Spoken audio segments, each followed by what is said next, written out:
Assalamualaikum warahmatullahi wabarakatuh. Apa kabar anak-anak kelas 4? Semoga di awal minggu ini kalian selalu diberi semangat untuk belajar dan selalu diberi kesehatan. Nah, di awal minggu ini untuk tematik kita sudah masuk tema 4. Nah, untuk hari Senin di tema 4 tentang berbagai pekerjaan, kita sudah masuk subtema 1 tentang jenis-jenis pekerjaan.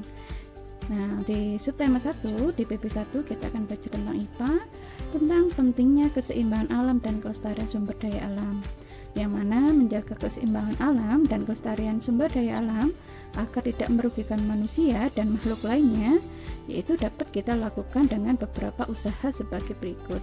Yang pertama, penanaman kembali hutan yang gundul atau yang disebut reboisasi, dan yang kedua, membuat tambak ikan dan udang di aliran sungai, serta yang ketiga, meningkatkan penggunaan sumber daya alam.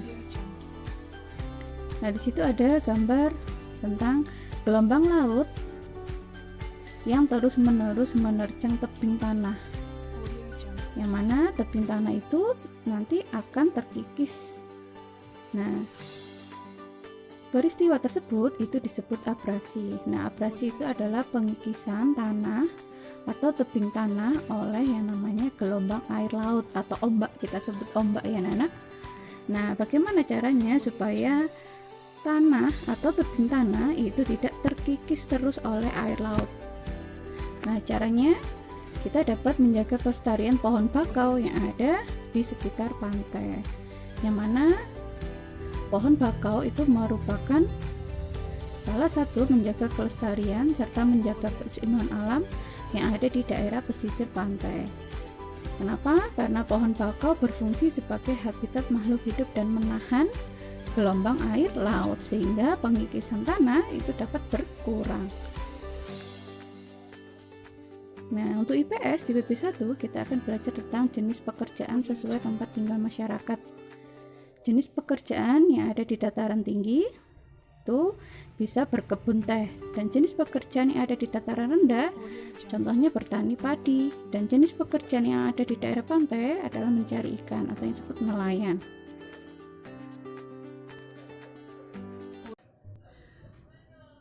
Nah, kita dapat belajar tentang bentang alam dataran tinggi. Nah, di dataran tinggi kita lihat videonya ini ya.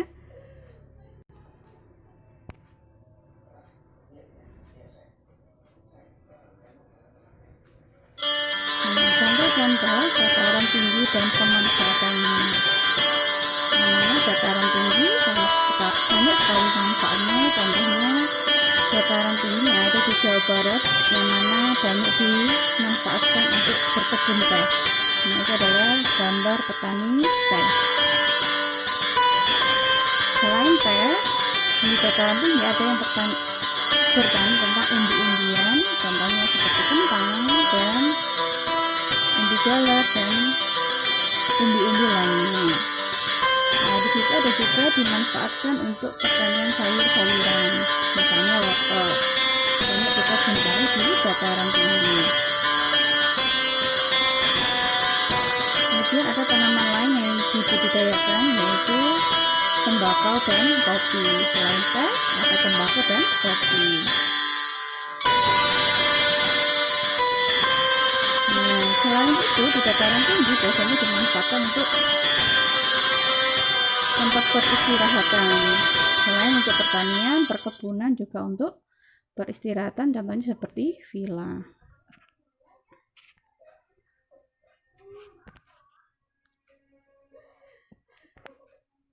Nah, ini ada video lagi tentang bentang alam yang ada di dataran rendah beserta manfaatnya. Kita simak ya anak-anak.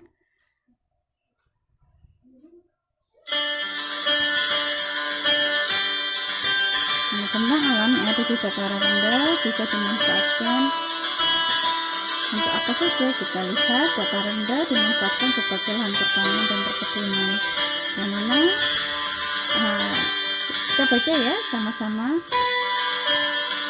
Ada padi, jagung, tebu. Nah, di kota-kota besar juga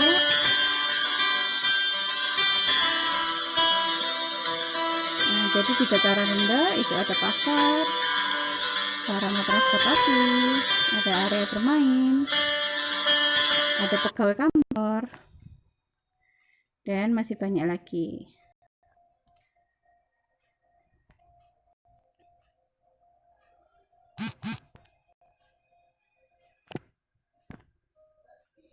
Tentang alam yang ada di pantai beserta pemanfaatannya kita simak lagi, yang mana pantai dimanfaatkan untuk apa saja ya.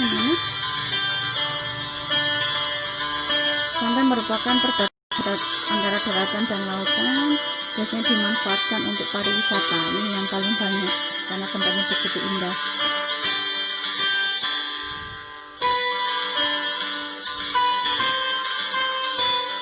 Nah, pantai juga selain di tempat wisata dimanfaatkan oleh nelayan untuk mencari ikan, yang mana hasil tangkapannya kemudian dijual ke pasar. Ada penanaman tanaman kelapa, buah, dan lainnya. Nah, pemandangan alam yang ada di pantai itu begitu indah, terutama pada saat matahari terbit dan matahari terbenam.